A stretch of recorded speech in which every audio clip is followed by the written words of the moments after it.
unexplained phenomenon, a sense of unease. Are we witnessing the impossible or the inevitable?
Let's try to imagine New York City, late 1980s, a huge, busy place.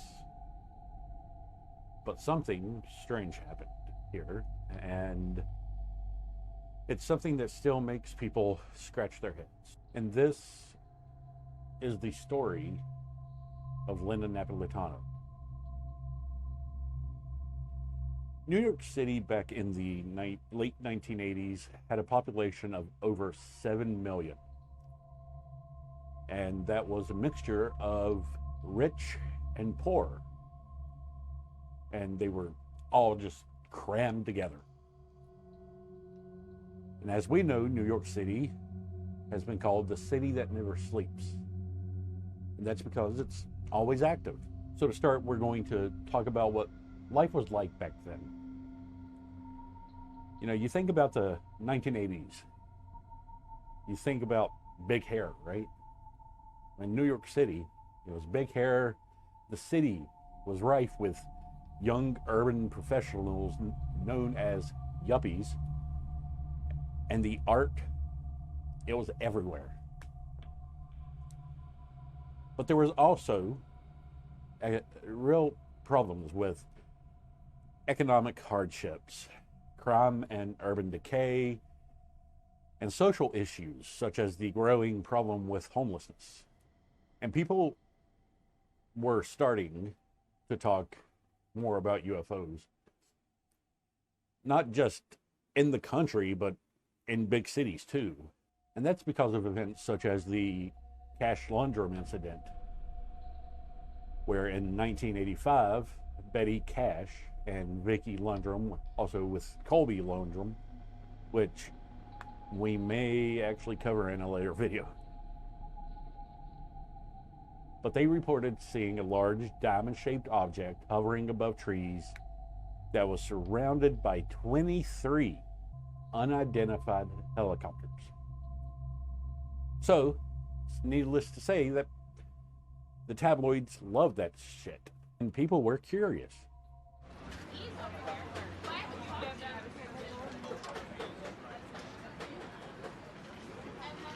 Linda's story, it didn't start with a bang. It was more of a slow creep. Things got weird, little by little. Now let's try to picture her apartment. It's small. There's the sound of the city, the view, then weird stuff. Lights inside of the apartment would start flickering. There was a slow hum that you could almost feel. Linda said she started feeling really anxious, like someone was watching her. She would be floating and strange beings would be around her, and there's medical stuff going on. Realistic, as if she was lucid dreaming. So let's talk about those dreams. Linda would say that it would feel cold, that she would smell metal. She would feel different tools, and then time went missing. And we're not talking about just minutes, but hours. She'd be somewhere, then suddenly somewhere else, with no idea of how she got there. Try to imagine that. You're confused, scared, like you're losing control of your life. And it just wasn't dreams. She knew it was real. But who would believe her? Needless to say, she felt totally alone.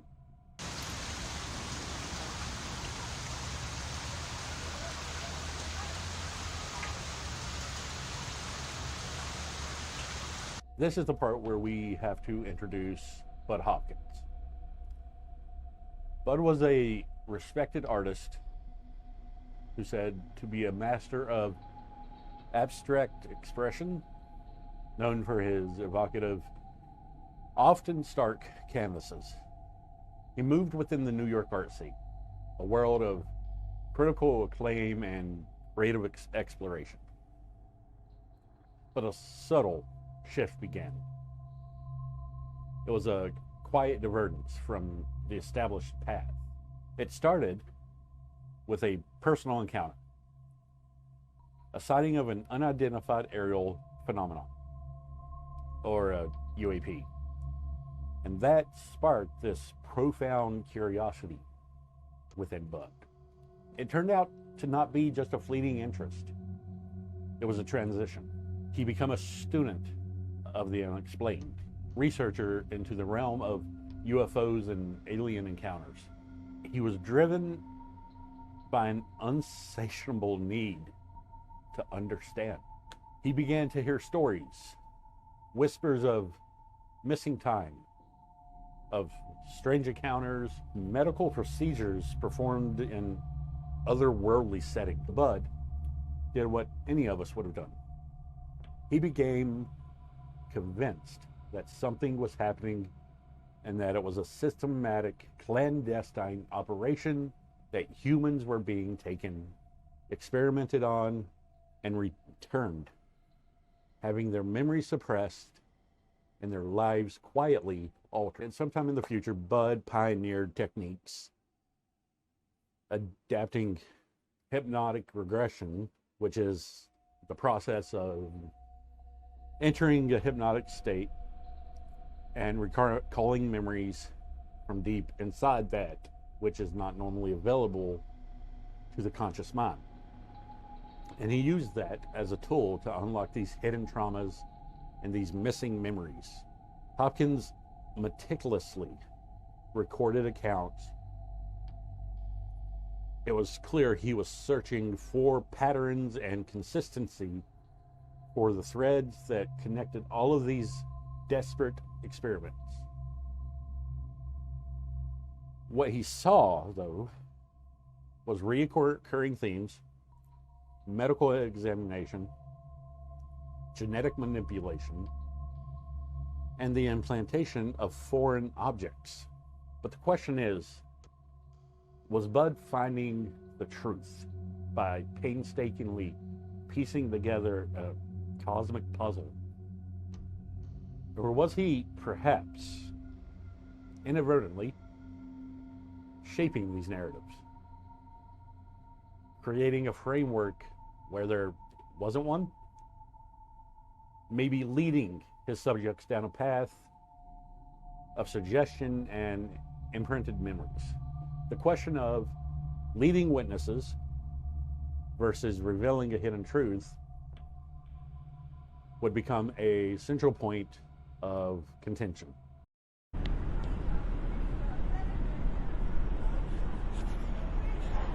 Before we start talking about the witnesses and their reports, it's important to know that none of the 20 plus reports have ever actually been verified. So with that being said, here's what makes the case stand out the most. As mentioned, there was a significant number of people who witnessed something extraordinary. And we're not talking about just one or two isolated incidents. As I mentioned, there were over 20 independent witnesses, and remarkably, every single witness account corroborated the central narrative. What they claimed is that they saw Linda being lifted out of her window, suspended in midair, surrounded by these distinct gray figures. The kicker is, we're not talking about vague impressions. We're talking about detailed observations. The precise time, the angle of ascension, the particular luminescence of the light, the duration of the event. But the scope of these sightings extended far beyond the immediate vicinity of Linda's building. We're talking about individuals in other buildings, drivers on the highway, people strolling along the riverbank. These were contrast locations, offering diverse perspectives, and yet they all converged on a consistent description. It's this geographical spread that eliminates the possibility of a shared hallucination or a localized misinterpretation. The sheer volume and consistency of these independent accounts render a conventional explanation highly impossible. Now, we do have to acknowledge that minor discrepancies are inevitable. Human perception is obviously subjective, and variations in detail are to be expected. However, the core phenomenon, the central event, remains consistent across all accounts. They all witnessed something undeniably anomalous. They witnessed something that defied conventional understanding. So let's be realistic. Discerning visual clarity in a dense urban environment is a formidable challenge at the least. The interplay of artificial lights, reflective surfaces, and just the general visual clutter easily distort or obscure observations. Yet, diverse backgrounds, locations, independently reported witnessing the same extraordinary event. Regardless, this experience profoundly impacted them, leaving a lasting impression that altered their perception of reality.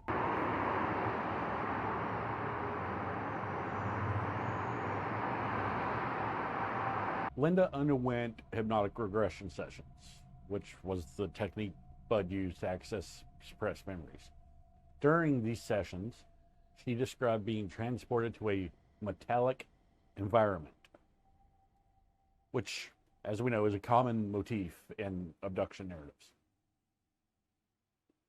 Often interpreted as the alien spacecraft, she recounted undergoing invasive medical procedures.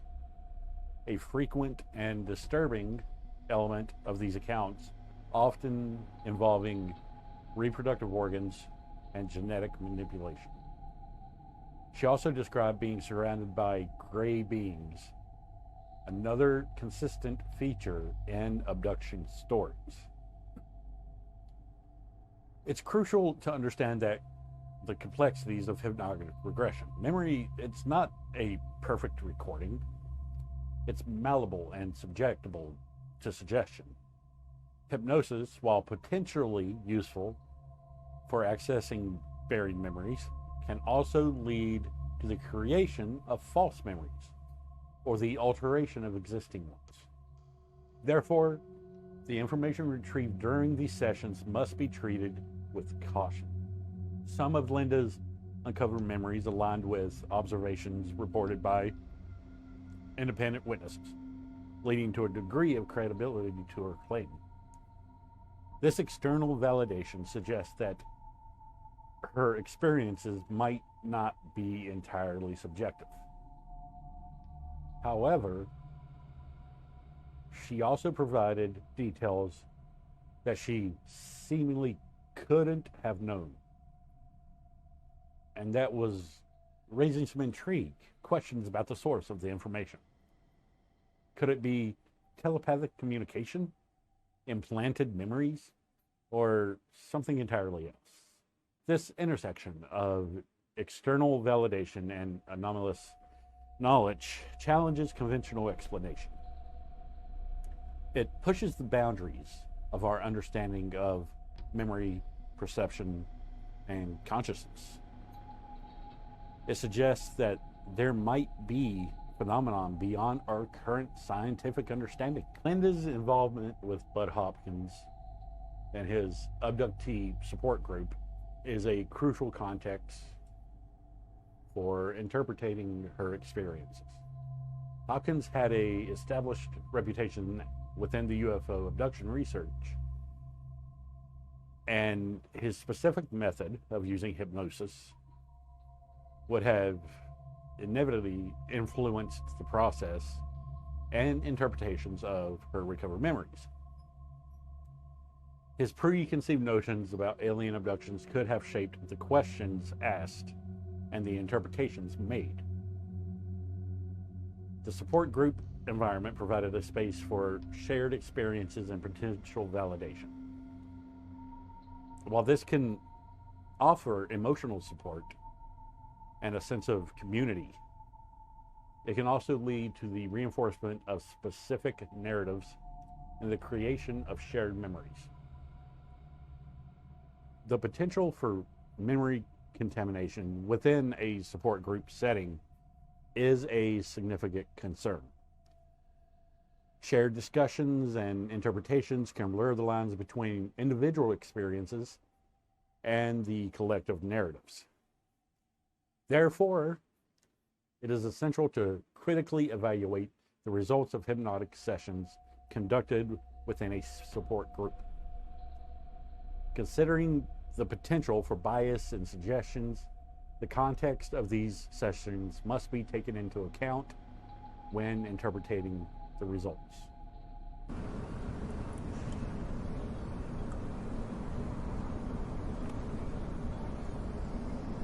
I think at this point, it's needless to say that not everybody believed Bud Hopkins.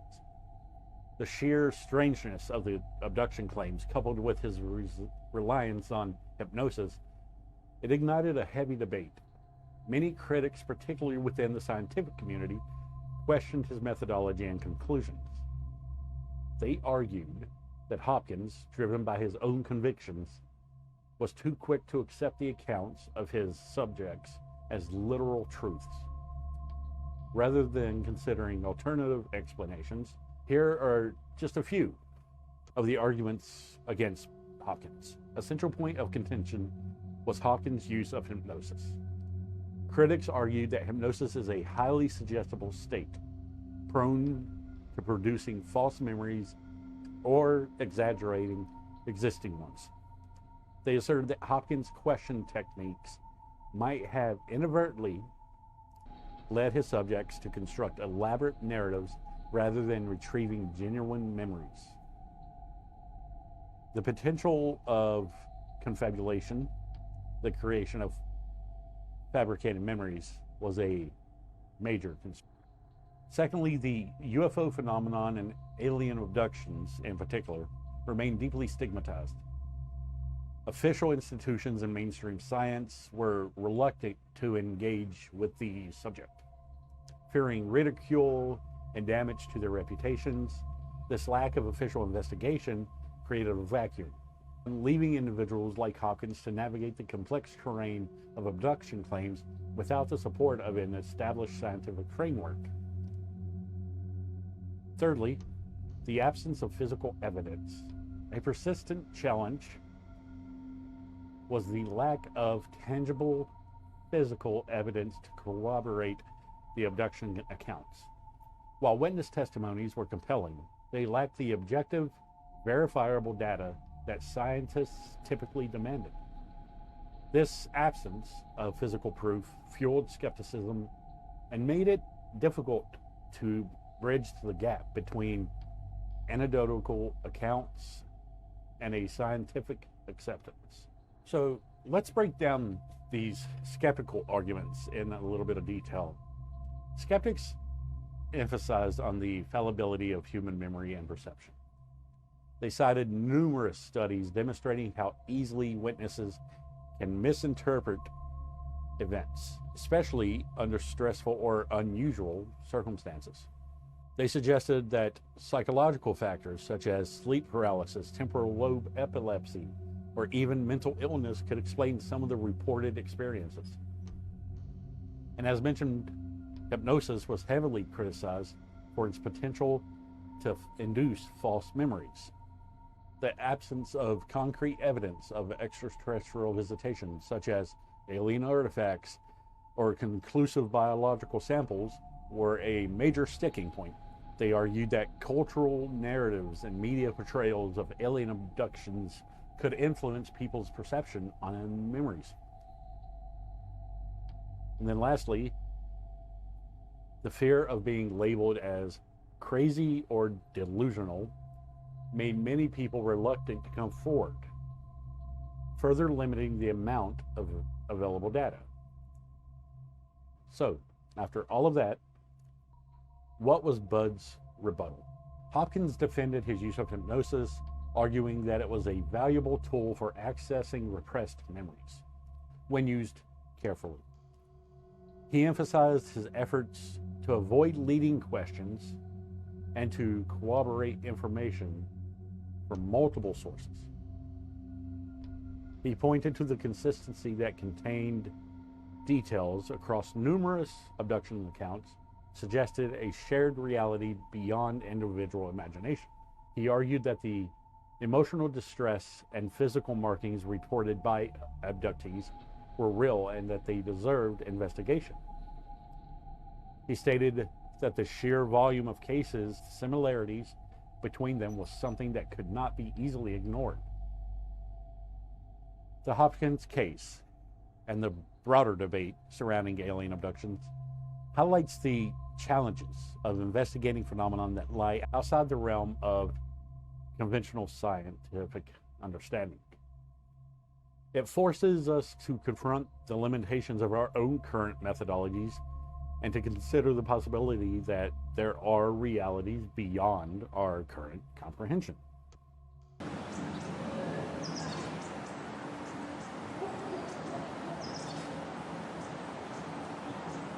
This case, and many like it, it really forces us to confront some profound realities. If it's true, if we're dealing with genuine extraterrestrial presence, it radically alters our understanding of our place in the cosmos and not just a scientific curiosity. It's a paradigm shift. So let's start with the science. Try to imagine the breakthroughs. First, astrophysics and cosmology. How do we reconcile their technology with our current models of physics?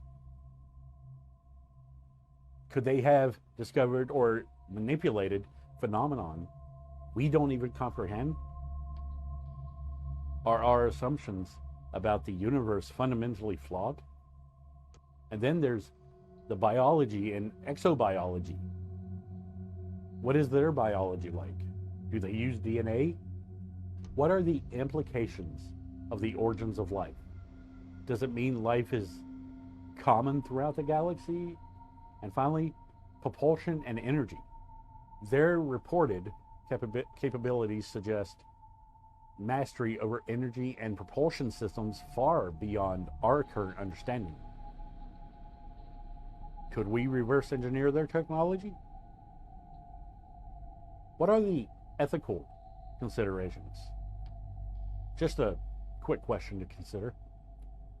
E equals mc squared is a fundamental equation, but is it universally applied?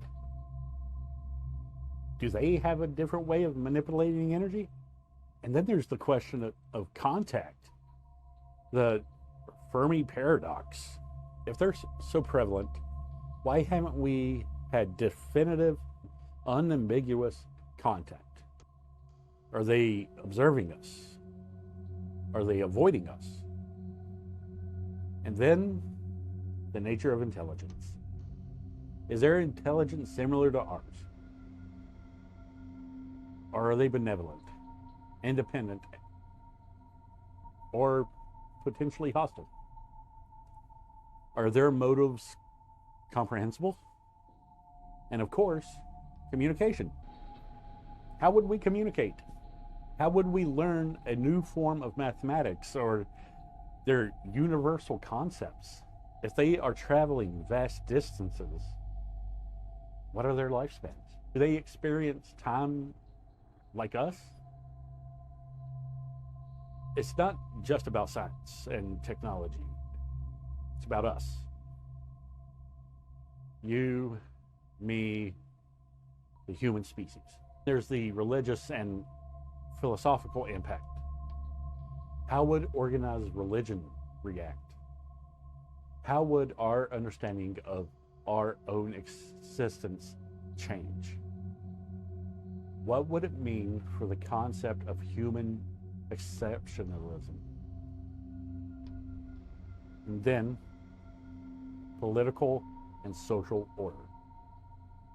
How would governments respond? Would it lead to a global unity or increased conflict? How would we manage the potential of technology disparity? And then finally, ethical considerations. What are our responsibilities towards extraterrestrial life? What are their responsibilities towards us? What are the implications of potential resource competition? A few more things to think about. Would this cause mass panic or a global shift of consciousness? How would our legal system adapt to extraterrestrial interactions? Needless to say that ultimately this case does one thing, and that leaves us with more questions than answers. The unknown. What are their intentions? What is their long-term plan? Are they a unified civilization, or are they a collective of diverse groups? The future of humanity. What does this mean for our future? Will we become a part of a galactic community? Will we face extraterrestrial threats? This demands a call to action, to open, transparent investigation. It requires collaboration between scientists, governments, and the public. And, as a final thought, regardless of the answers, this case forces us to confront the vastness of the universe and our own limited understanding. The true journey has just begun.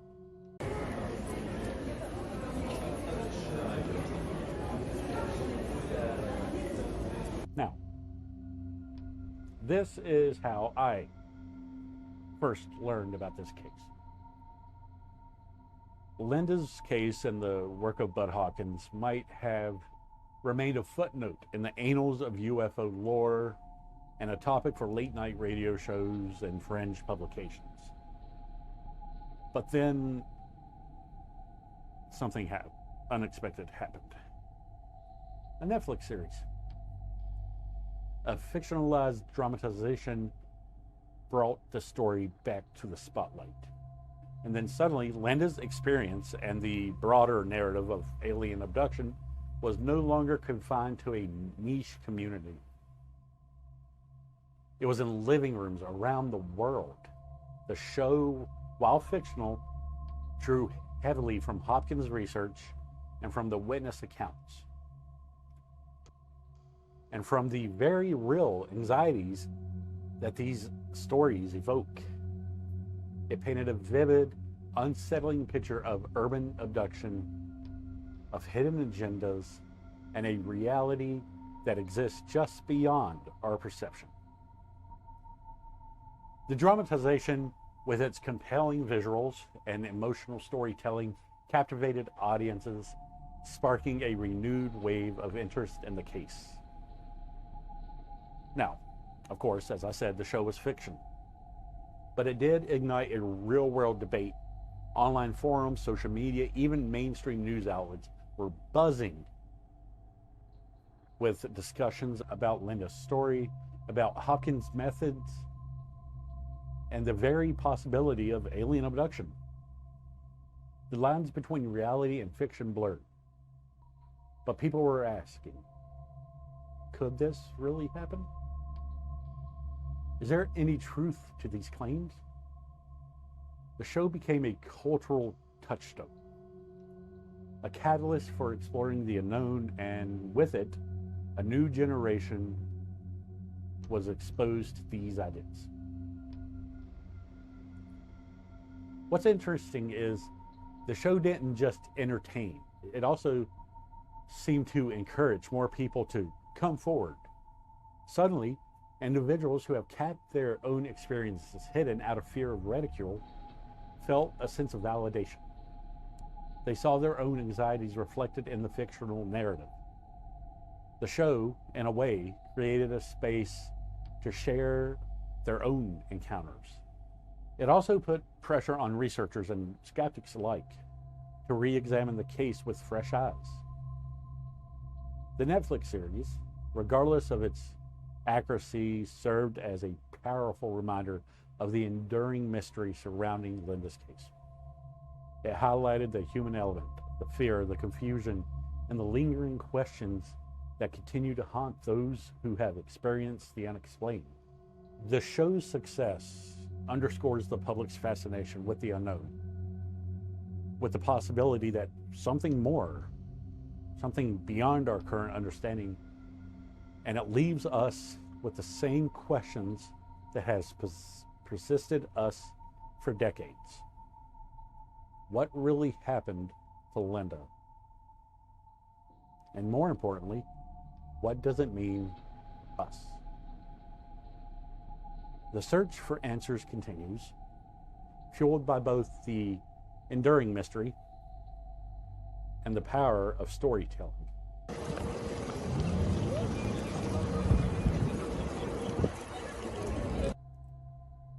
Linda's story is a stark reminder that extraordinary events aren't confined to remote deserts or isolated rural areas. It happened there, in the heart of a bustling metropolis. New York City is a place teeming with millions, a place where obscurity is both a shield and a paradox. I mean, think about it. Millions of eyes, millions of potential witnesses, yet the event remains shrouded in ambiguity. The sheer diversity of the city, the constant flow of people, should have provided a wealth of corroborating evidence. But what we have is a figment, a glimpse, a mystery persisting into the concrete jungle. The city itself becomes a character, a silent witness. The towering buildings, the constant hum of traffic, the neon glow, all of it forms a backdrop to something inexplicable. The contrast between the ordinary and the extraordinary is amplified in an urban setting. The everyday rhythm of life is abruptly disrupted by something that defies explanation. Linda's account, with its raw emotional impact, highlights a personal experience of the unknown. It's not just data point. It's a human story. She was there. She saw something. And that encounter, within the context of a city that never sleeps, is profoundly unsettling. Again, the vastness of the city, paradoxically, can make one feel isolated. In a crowd, the experience of the strange becomes even more isolating.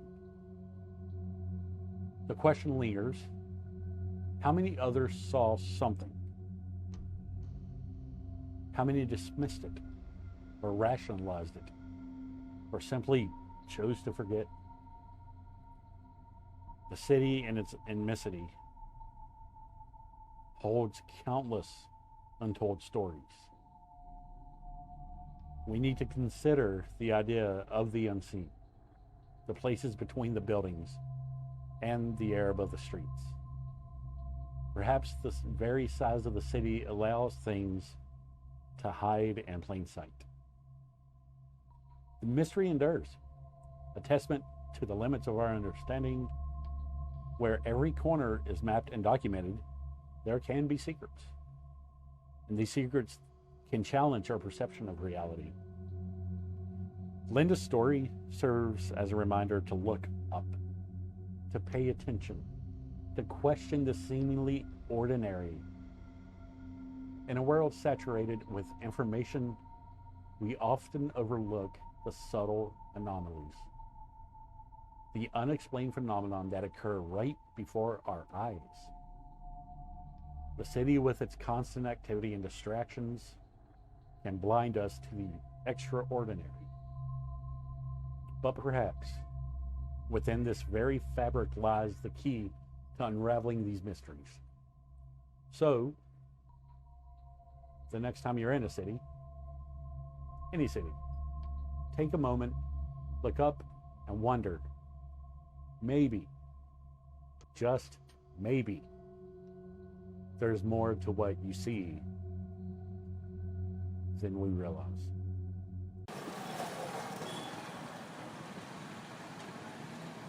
I want to thank you all for joining me today. I hope this exploration into Linda's case has sparked your curiosity. Remember, the pursuit of knowledge is a journey. Every question we ask brings us closer to understanding.